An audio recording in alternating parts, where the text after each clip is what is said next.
ziyarətgahlar barədə Quranda ayə var, yoxdur, bəli. Deməli, Kəhf surəsinin 21-ci ayəsində, Elçi müəllim, siz bilirsiniz də, deməli, İslamdan neçə il qabaq, 300 il mağarada 7 nəfər yatdı. Əshab-ı Kəhf məsələsi. Bizim Əshab-ı Kəhf mağarası da, yəni Naxçıvanda da ziyarət olunur. Baxın, həmən hadisədə Quran-ı Kərimin ayəsidir. Kəhf surəsi 21-ci ayə. Buyurulur ki, onlar dünyasını dəyişən kimi, baxın Quran ayəsidir, onlar dünyasını dəyişən kimi, onları ziyarət edənlər qərarı aldılar ki, onların üstündə məscid tikilsin. Açıq aydın ayədir, açıq tərcümədən də oxumaq olar. Niyə görə onların bu qərarını Allah orada qınamadı? Onlar qərarı aldılar ki, gəlin onların qəbrinin üstündə məscid tikək, məscid inşa eləyək. Yox, məscid başqa.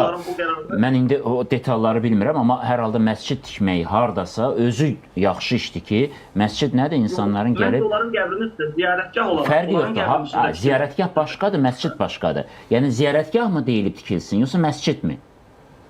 Yox, orada binayən məscid məscid ziyarətgah deyil.